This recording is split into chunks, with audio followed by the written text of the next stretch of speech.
And greetings. Welcome to another edition of Resistance Rising with Johnny Cirucci. I am your host, Johnny Cirucci, on the program that brings you information you will not get anywhere else. Right now we are working through my first book, Illuminati Unmasked, that I published back in 2015 as a result of the revelation that the boogeyman term Illuminati had a very special derivation that everyone in so-called alternative media was avoiding. First and foremost, there is no evidence of a secret society called the Illuminati specifically working machinations and agendas behind the scenes the way you can point to, say, Freemasonry or Skull and Bones.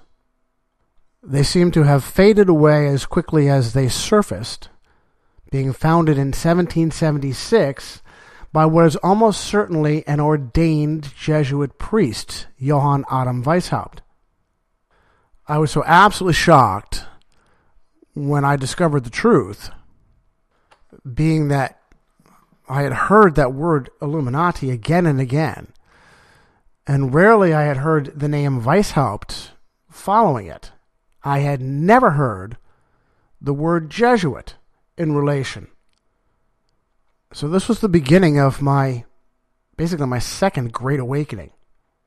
My first Great Awakening being that I could not even trust so-called conservative media, a conclusion I came to with the advent of the Obama administration and finding out that so-called conservative media were just going to hold the water, carry the water for Barack Obama the way mainstream media was.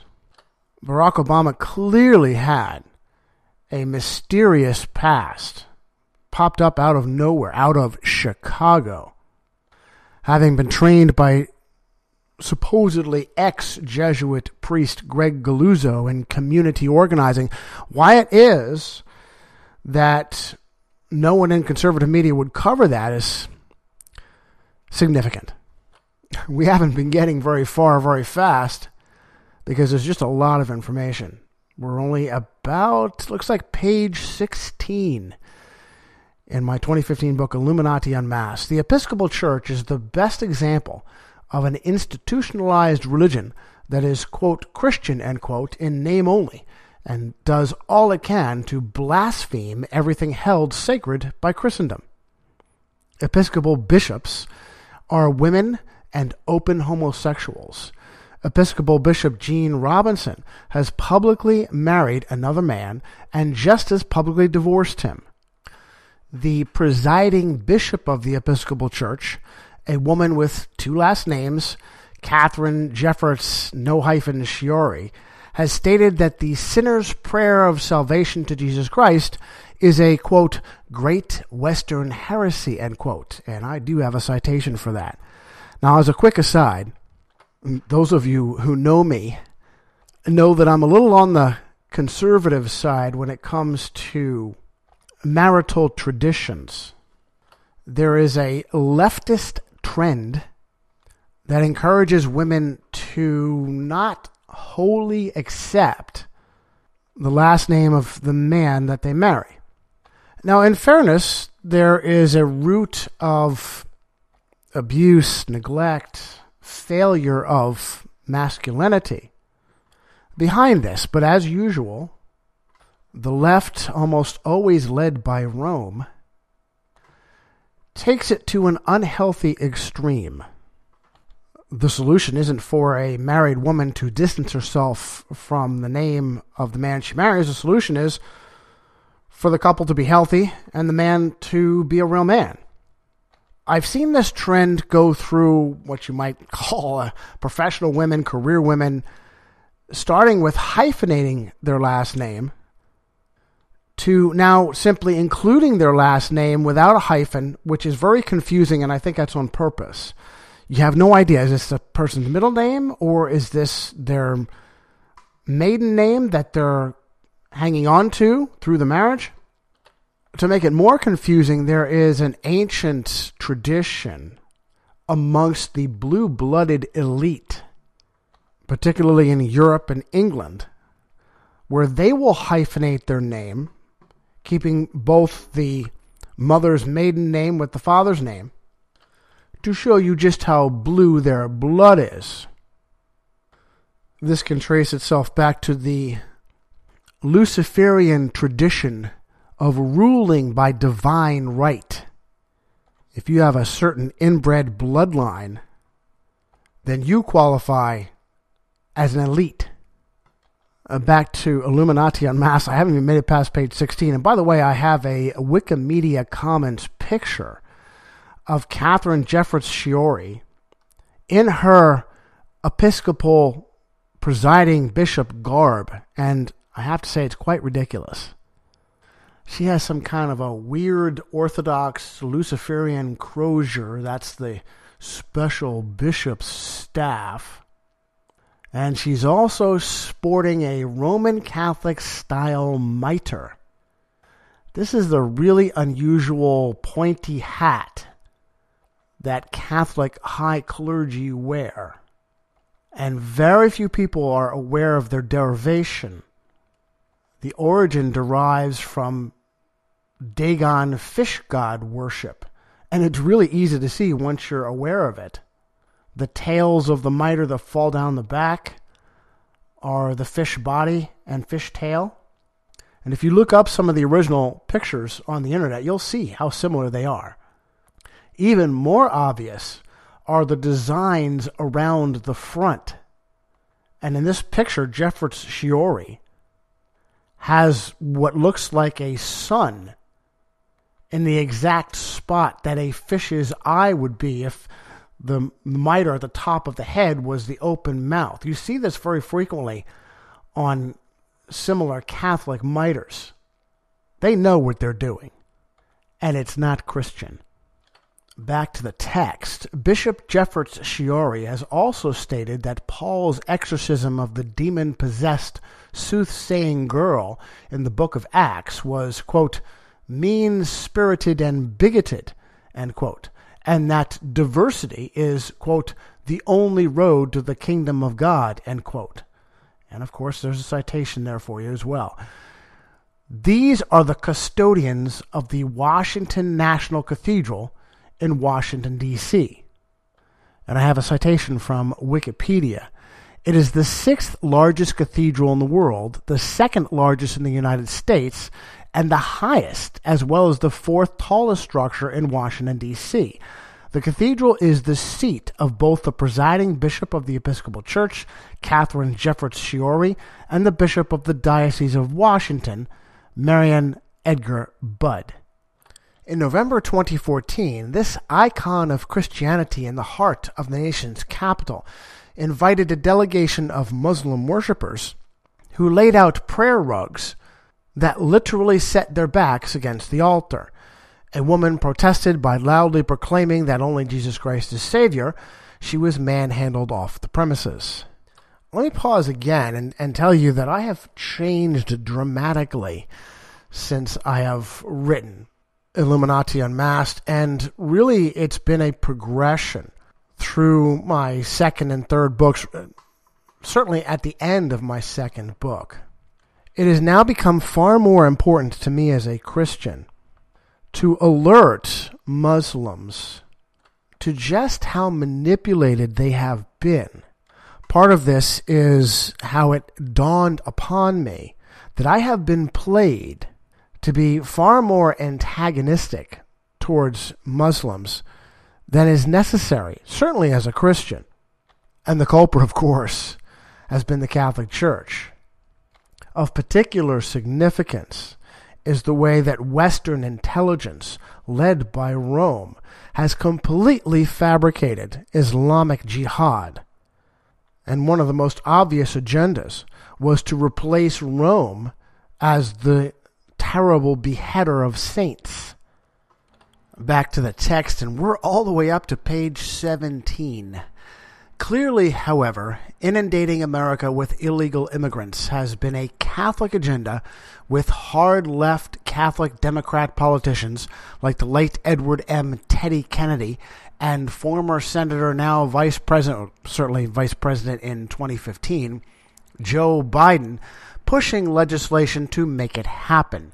They have successfully turned generous welfare states like Minnesota into little Somalia, and Minnesotans pick up the tab as their neighborhoods devolve around them into a Muslim third world. Another citation from Leo Hohmann of WorldNet Daily. Over the course of 2 decades, the federal government's refugee resettlement program has forcibly infused the Minneapolis-St. Paul area of Minnesota with a large dose of Somali culture, and the transition has not always been smooth. 2 Somali men from Minneapolis-St. Paul have died recently fighting for ISIS, and several Somali women have reportedly left their homes in the area to join ISIS. The FBI says up to 25 Somalis have left to fight with Islamic militants in the Middle East since 2007. The resettlement program gets its authority from the Refugee Act of 1980, sponsored by the late Senator Ted Kennedy and former Senator Joe Biden, and is overseen by the United States Department of State. The act allows the refugees to become United States citizens within 5 years. Once here, the refugees are allowed to bring in extended family members through the State Department's Family Reunification Program. Deborah Anderson, a working mother employed in the healthcare industry in Minneapolis, said she became concerned 2 years ago after she bought her house in the northeast quadrant of the city and found out a second mosque was proposed nearby. I basically live and work in the heart of the beast, and shortly after I moved in there was a proposal for another mosque in my neighborhood, said Anderson, who is a member of the American Congress for Truth. Quote, there are parts of southern Minneapolis that look like Somalia. We have one district in South Minneapolis that was estimated to be 40% East African, and they have a pretty strong political hold here, end quote. Back to the text. There are surprising advantages to being labeled a refugee in America, and organizations like the Immigration Law Center in Montgomery, Alabama, are more than eager to help with leaflets and flyers. The benefits include food stamps, supplemental security income, temporary assistance for needy families, state children's health insurance program, amongst others. As America bears the load and the landscape of her culture is forever changed for the worse, her enemies are making money from taxpayers in the process. A great deal of it. This citation is from the Social Contract Press. In the midst of a brutal ongoing recession, the federal government nevertheless welcomed 74,654 refugees in 2009. The White House announced in October of 2010 that refugee admissions for fiscal year 2011 would be 80,000, the same as for the current year. There are now 5 to 6 unemployed people competing for each available job, but elite humanitarians don't care how difficult it is for today's refugees to get a foothold through employment. Local papers continue to publish sad stories of refugees who are running out of benefits as they hopelessly try to find employment in a tough job depression. Some are so desperate that they consider returning to their home country, which apparently cannot be so bad as originally characterized. The ugly truth is that there is a lot of money to be had through the refugee industrial complex. Catholic Charities has a big collection plate permanently stationed in Washington for its supposed good works, which might raise eyebrows about the separation of church and state. The Conference of Catholic Bishops' 2009 Migration and Refugee Services report shows that $58 million in government grants and contracts is going to that organization. Other religious groups stand four square at the taxpayer trough, also like the Lutheran Immigration and Refugee Services, which got $29 million in 2009. Back to the text. An antagonistic government calls these enclaves seed programs, and when local citizens become active in resisting, they're labeled as, quote, pockets of resistance, end quote. Do these sound like warfare terms to you? they are meant to be, it may seem unfair to claim Rome as the root of this conspiracy, but it is rightly deserved and little discussed. This citation is from the Canada Free Press. The Catholic Church, through the United States Conference of Catholic Bishops Committee on Migration, both paved the road for Barack Hussein Obama's ultimate takeover of Free West society and continues to actively enable the fundamental transformation of America by sinking the United States into a tsunami of illegal aliens. In coming to Obama's aid in erasing forever America's borders, the bishops sold the United States out, including its Catholics, for the proverbial 30 pieces of silver. As a pause and a quick aside, you want to guess what religion Judy McLeod of the Canada Free Press is? That's how you get published. That's how you get your own venue. Back to Judy. In biblical terms, Obama and the Catholic bishops, who both birthed his process to the seat of power and back him on his fundamental transformation mission, are in league with the devil.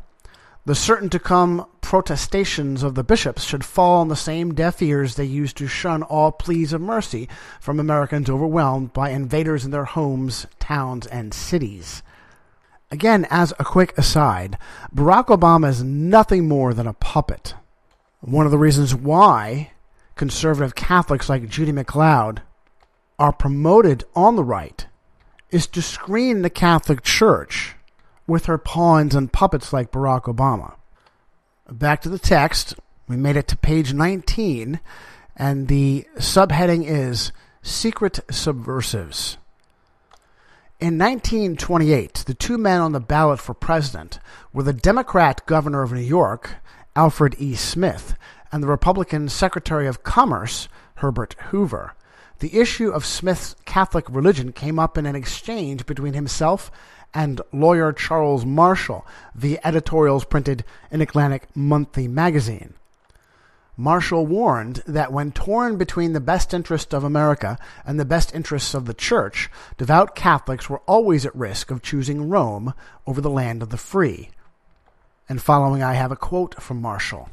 The deduction is inevitable that, as all power over human affairs not given to the state by God is given by God to the Roman Catholic Church, no other churches or religions or ethical societies have in theory any direct power from God and are without direct divine sanction, and therefore without natural right to function on the same basis as the Roman Catholic Church in the religions and moral affairs of the state. The result is that the Church, if true to her political doctrine, is hopelessly committed to that intolerance that has disfigured so much of her history. This is frankly admitted by Roman Catholic authorities. Furthermore, the doctrine of the two powers, in effect and theory, inevitably makes the Roman Catholic Church at times sovereign and paramount over the state. We quote Pope Leo in his encyclical letter on the Christian Constitution of States.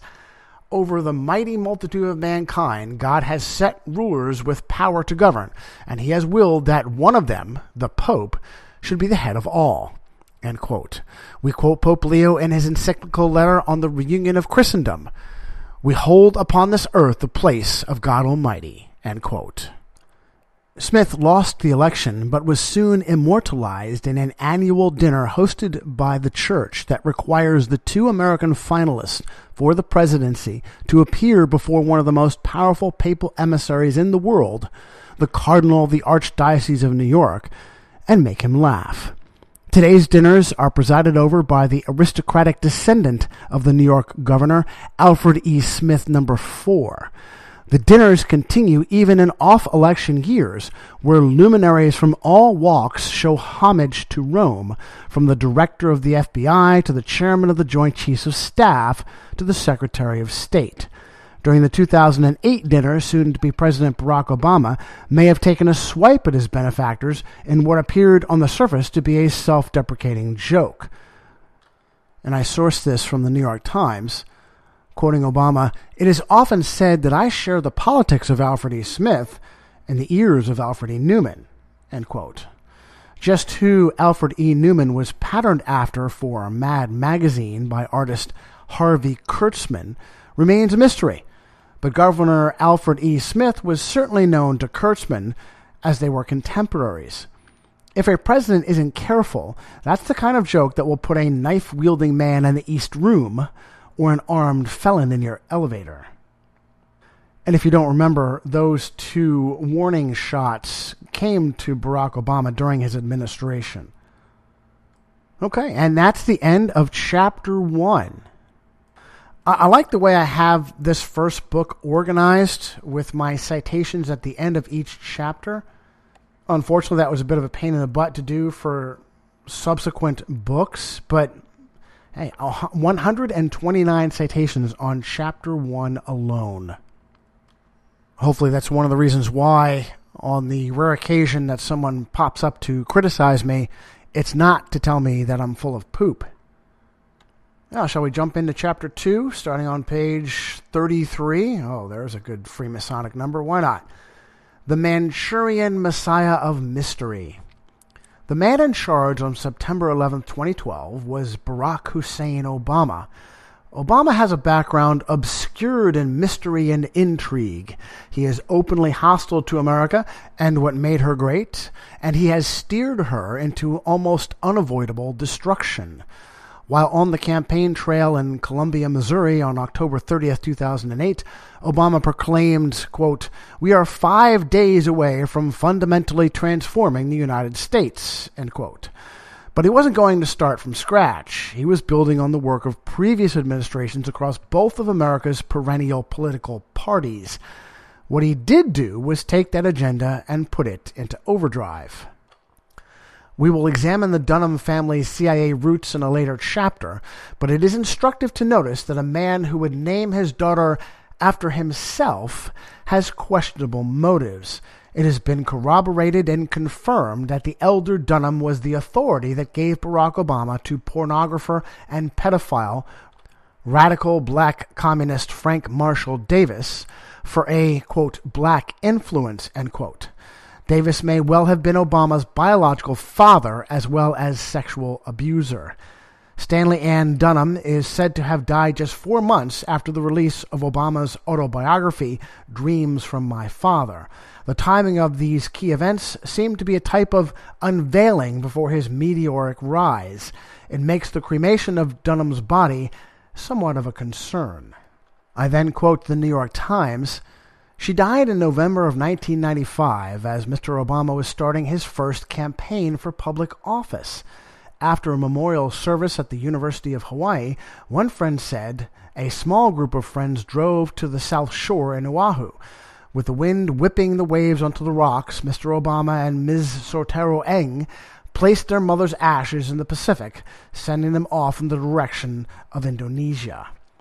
Back to the text. As Obama took over the White House in 2008, his grandmother died. She, too, would be cremated and her ashes scattered over her daughters. With prophetic intuition, Obama would pen an autobiography while he was nothing more than a, quote, community organizer, end quote, for the left-wing activist group Acorn in Chicago. Author and journalist Jack Cashel would stun his readers by making the well-researched claim that domestic terrorist William Ayers secretly wrote Obama's autobiography. Ayers himself would say as much more than once. Obama's half-brother Ninasanjo would draw fire for stating several of the family claims in the book were inaccurate. All right, well, we'll pause here for a moment on page 34 so that my friend Nicholas can play some commercials and let me encourage you to support First Amendment Radio. Absolutely a worthy endeavor, one of the very few places on the airwaves that you can get some real truth. And if you're listening to Johnny's channel on Blog Talk Radio, we'll jump right back in again. The book of Revelation says, the spirit of prophecy is the testimony of Jesus Christ. This is at the very heart of FirstAmendmentRadio.com. In that spirit, we have created the Prophecy Reality News app for all of your mobile devices, streaming First Amendment Radio 24 hours a day, 7 days a week. Available for your Apple, Android device, and smartphone, absolutely free. Get the Prophecy Reality News app installed today. so you can listen to First Amendment Radio wherever you are. The Prophecy Reality News app. Get it now.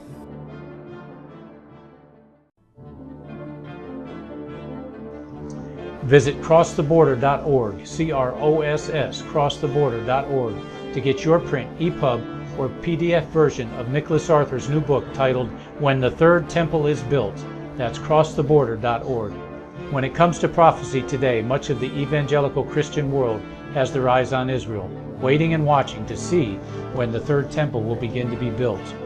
The plans are drawn. The Jewish people are eager. Most evangelical Christians today believe that the rapture will happen before the Third Temple is built. Hi, I'm Michael Eugene. I was taught that Daniel's 70th week was in the future. Is that really what the Bible teaches? Have we searched the Scriptures and found this to be true? Why is it so important for a re-established Israel to build a third temple in Jerusalem? Is it necessary to build a temple on the same location already occupied by the Dome of the Rock?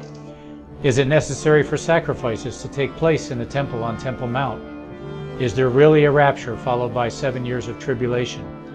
What is the New Testament temple? Can we identify history and prophecy? Who is the first beast in Revelation chapter 13?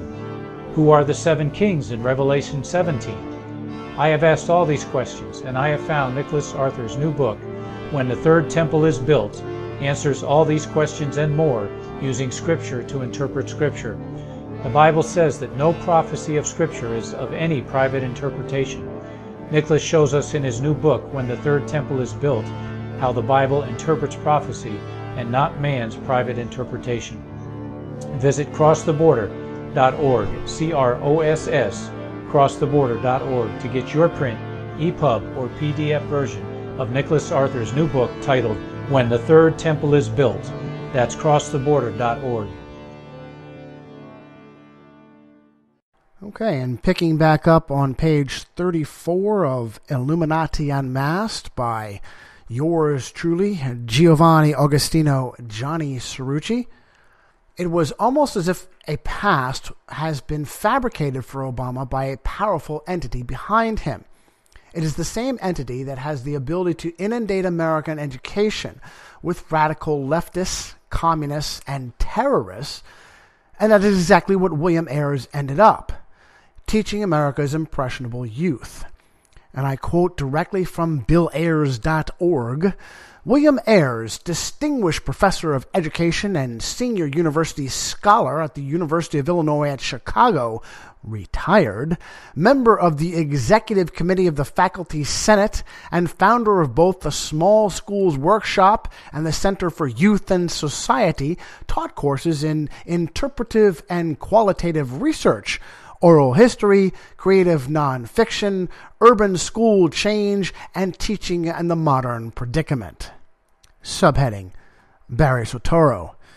Investigative reporter Aaron Klein noted about Obama's use of the name Barry Soetoro.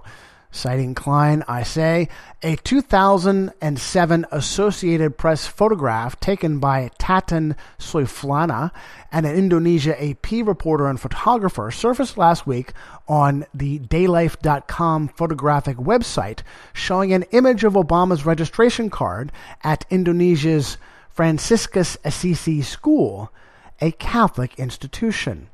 In the picture, Obama is registered under the name Barry Soetoro by his stepfather, Lolo Soetoro. The school card lists Barry Soetoro as an Indonesian citizen born August 4th, 1961, in Honolulu, Hawaii. His religion is listed as Muslim. Back to the text.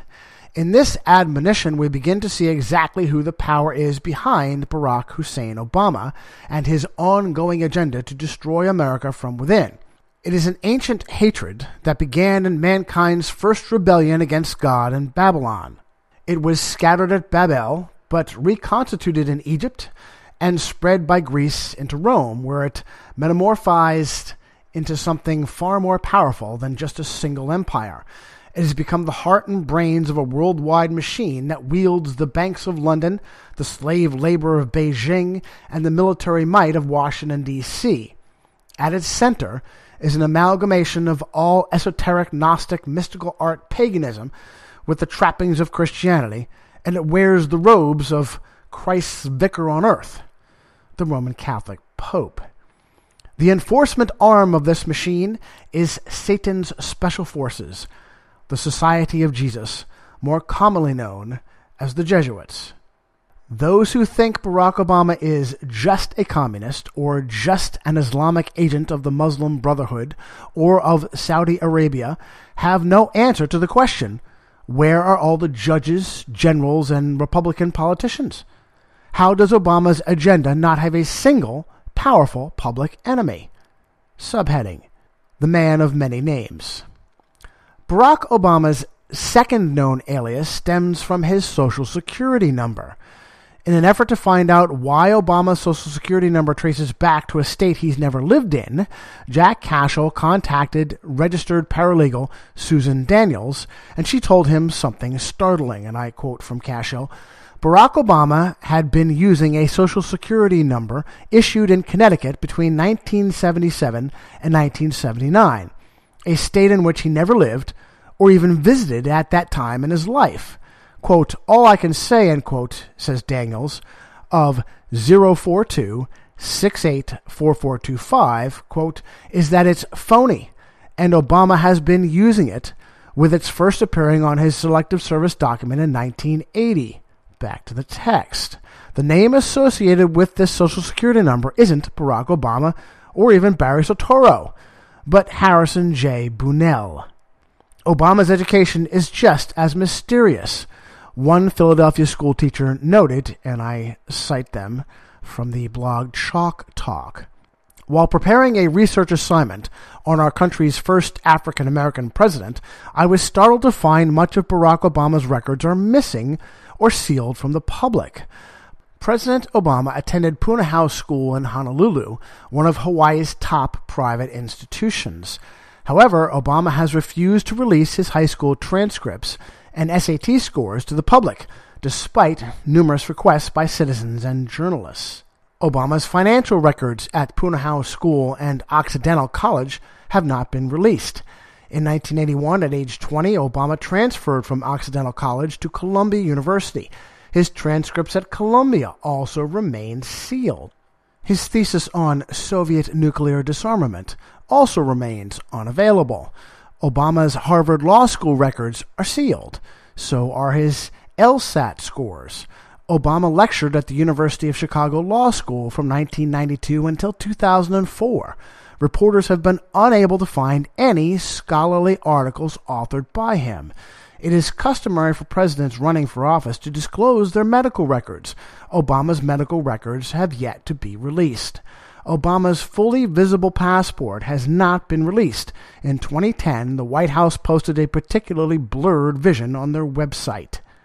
Back to the text. Chelsea Schilling of WorldNet Daily corroborates the teacher's conundrum and says the missing, lost, sealed records go back even further to Obama's kindergarten class. A man who had illegal access to Obama's passport was later found dead. Not surprisingly, local law enforcement was tight-lipped about the details. I cite the Washington Times. A key witness in a federal probe into passport information stolen from the State Department was fatally shot in front of a district church, the Metropolitan Police Department said yesterday. Lieutenant Quarles Harris, Jr., pause as a quick aside, that's his name, not a rank.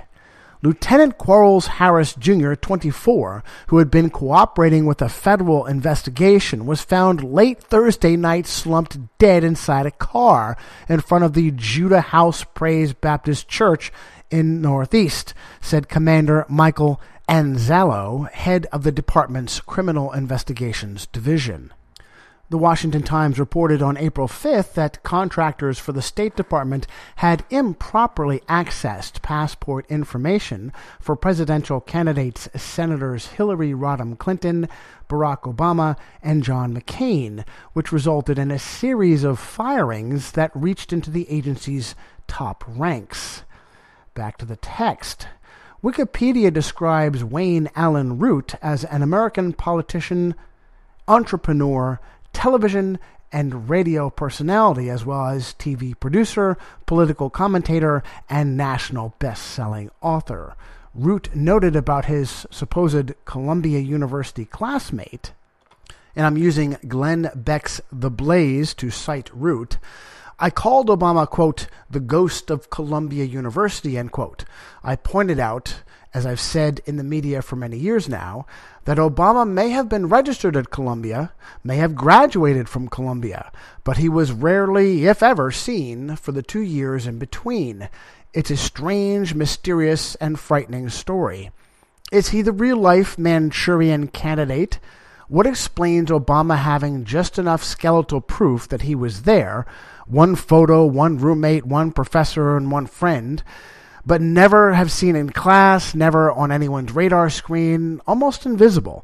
A total of a 2-year blackout. It's like a story straight out of a novel about the CIA or the KGB. He graduated Columbia, but it's almost as if he was never there. Back to the text. Allow me to re-emphasize that we are talking about the man guiding the most powerful nation in the world today.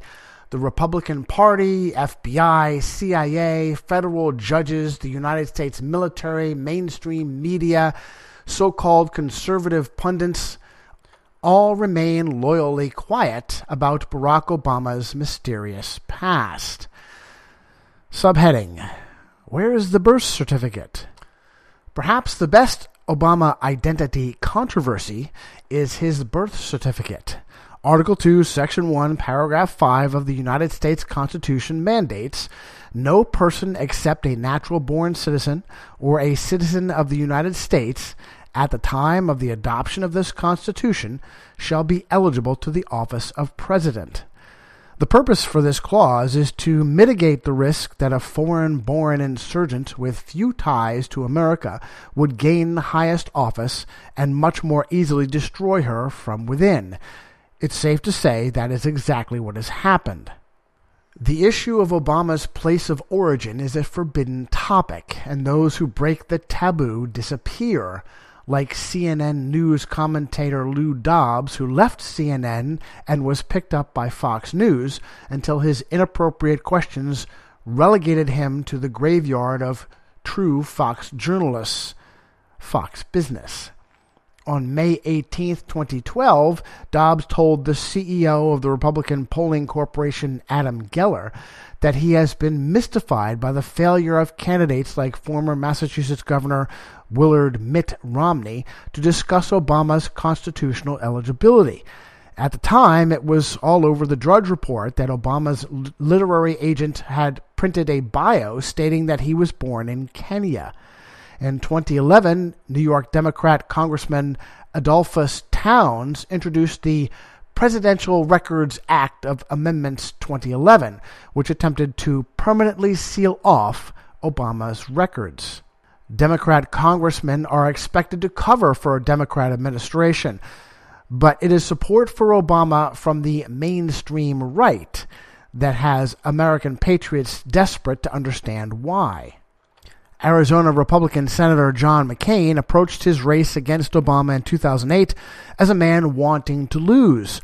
While the Republican base was clamoring for real opposition to the clear and present danger in Obama's candidacy, McCain was actively rebuking them. When Cincinnati radio host Bill Cunningham warmed up the crowd before a McCain fundraiser by emphasizing Barack Obama's middle name, Hussein, McCain excoriated him. I then cite ABC News. ABC News' John Berman reports, Senator John McCain apologized profusely today for comments made by radio host Bill Cunningham, who was introducing him at an event in Cincinnati. Cunningham referred to the Illinois senator 3 times as Barack Hussein Obama. Back to the text. Hussein is one of the most popular names amongst Muslims worldwide. Hussein ibn Ali was the favored grandson of the Prophet Muhammad, and he died at the Battle of Karbala in 680 AD. In the same way, so many Christians are dying across Africa and the Middle East today. He was beheaded. In the discussion of Obama's origins, any who question the accepted narrative are immediately slandered as birthers. kooks, people who wear tinfoil hats. The biggest names in conservative talk, Rush Limbaugh, Bill O'Reilly, Mark Levin, etc., actively avoid the issue. When watchers or listeners bring it up, they are mocked. When Fox News' Sean Hannity brought the issue up with the supposed right-wing bomb thrower Ann Coulter, she handled it as if she were Eleanor Clift or Katie Couric. If it were proven that Barack Obama was indeed ineligible to hold the office of the President of the United States, every appointment he's ever made, every piece of legislation he's ever signed, including the so-called Affordable Health Care Act, also known as Obamacare, every executive order he's ever dictated, all become nullified. The issue is the third rail of his administration, and, at the very least, so-called conservatives who believe it's a non-issue should simply state, "I need to look further into it," or "I have no opinion at this time." Glenn Beck called concern over Obama's constitutional ineligibility, quote, "the dumbest thing I've ever heard," end quote.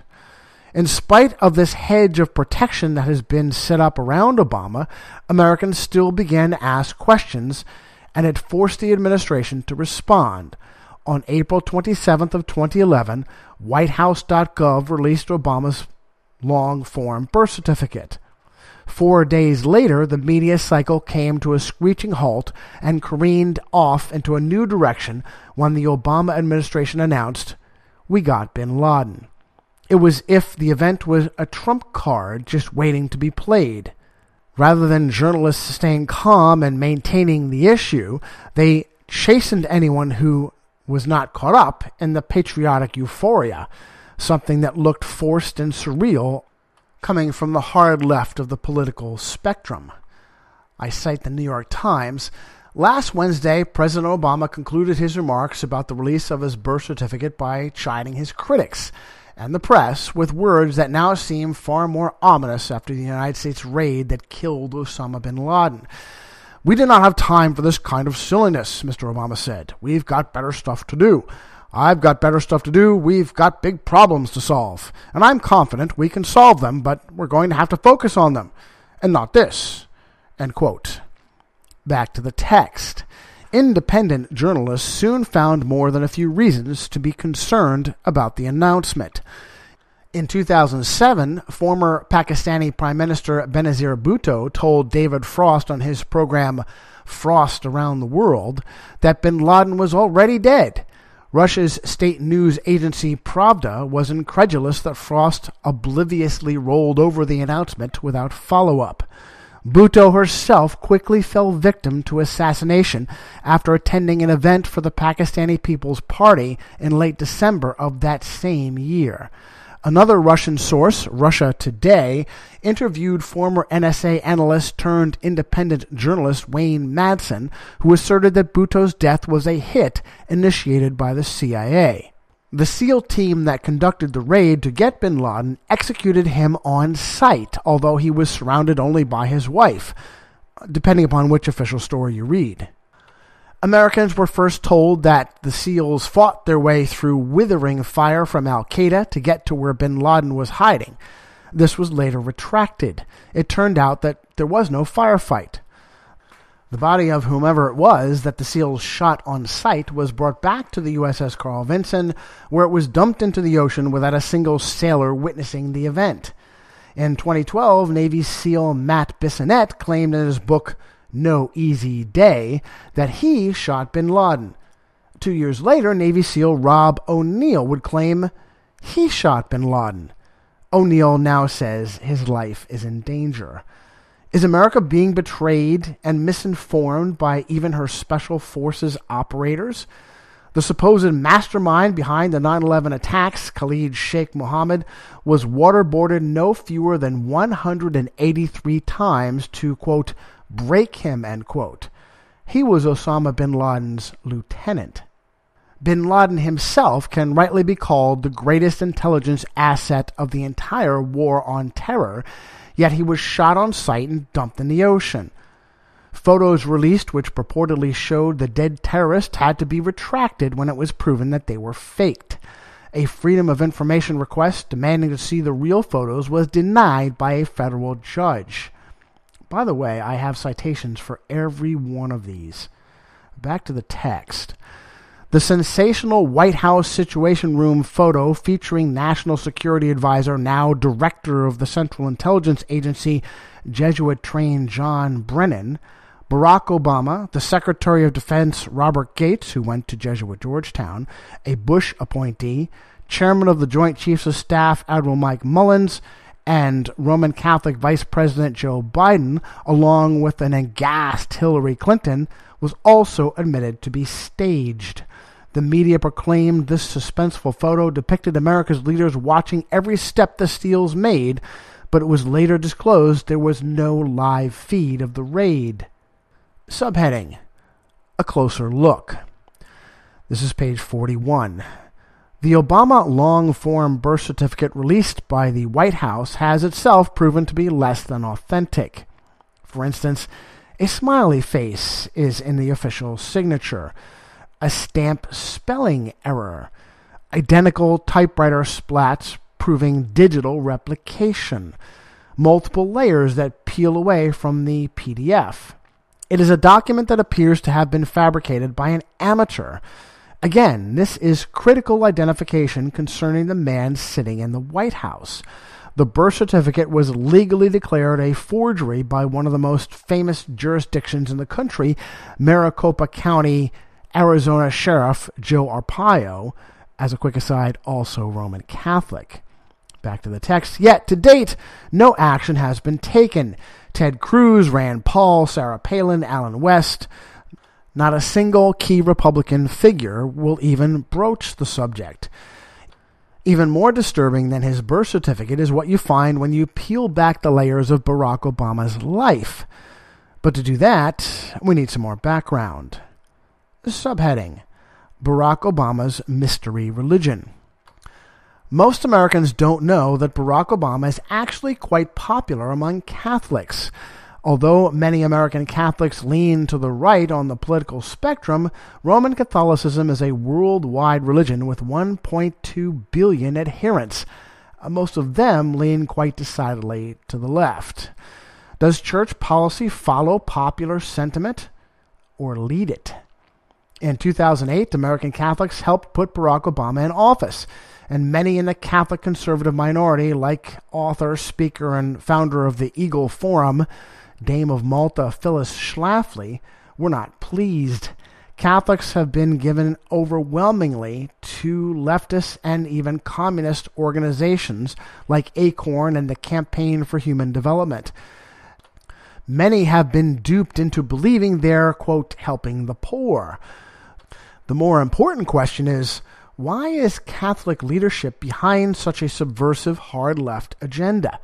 Barack Obama's rhetoric has been pricking the ears of liberal Catholics, some of whom are saying, he sounds just like I do. Many will be surprised to know that Obama's communist roots have Catholic origins. As Andrew Higgins of the Washington Post noted, while much ado is made of Obama's 1 year at a Muslim madrasa, the rest of his time in Indonesia was spent under Catholic tutelage. Former NSA analyst turned whistleblower and investigative journalist Wayne Madsen has pieced together extensive clues that run from Barack Obama through his apparent mother and beyond his grandparents. At every step of the way, they are intertwined with the Communist Party. Madsen considered this, quote, infiltration, end quote, by CIA assets, but Obama is clearly a hard-left ideologue.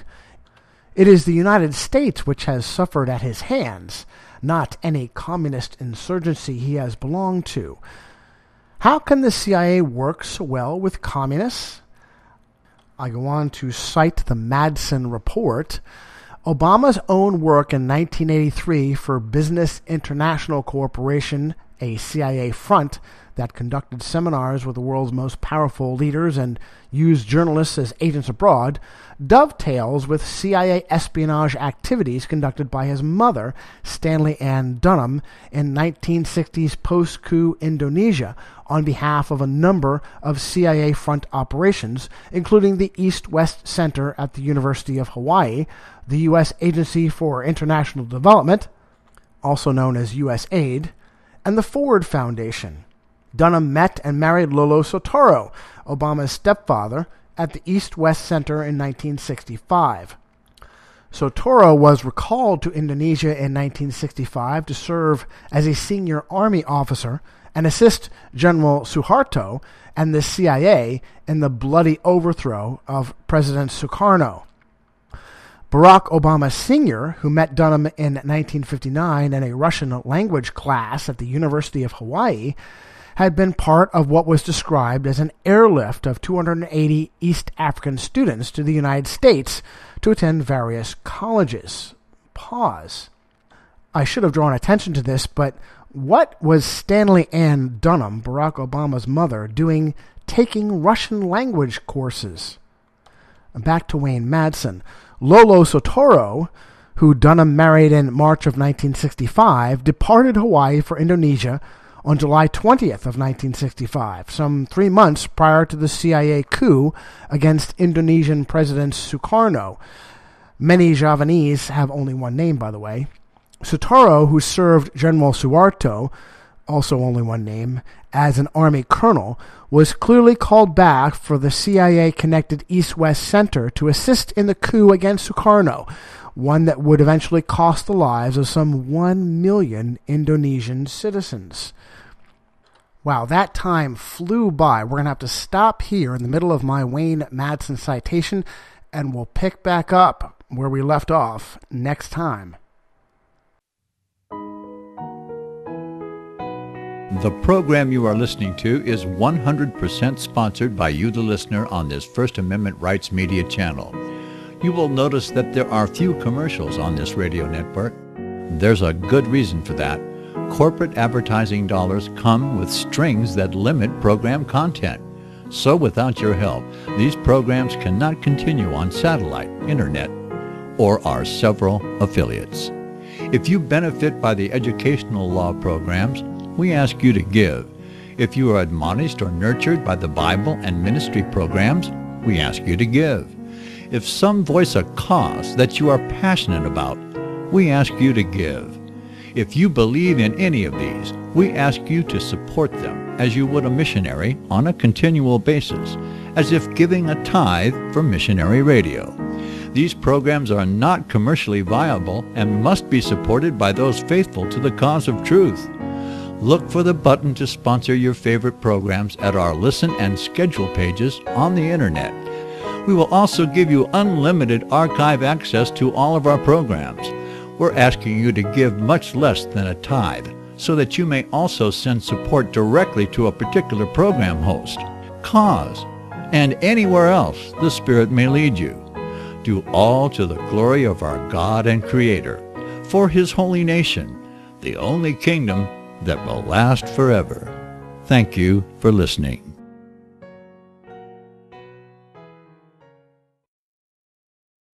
Since the beginning of time, kings have sought it, nations have fought for it. It has been traded, it has been borrowed, it has been purchased, it has been stolen. There's a reason for it. To secure the blessings of liberty to ourselves and to our posterity. Invest with the security of gold and silver. Call Discount Gold and Silver Trading at 1-800-375-4188 or visit discountgoldandsilvertrading.net. Listen to Financial Survival with your host Melody Cedarstrom right here on FirstAmendmentRadio.com at 4 p.m. Eastern or 1 p.m. Pacific Time. Visit discountgoldandsilvertrading.net or call Discount Gold and Silver Trading at 1-800-375-4188. Toll free 1-800-375-4188.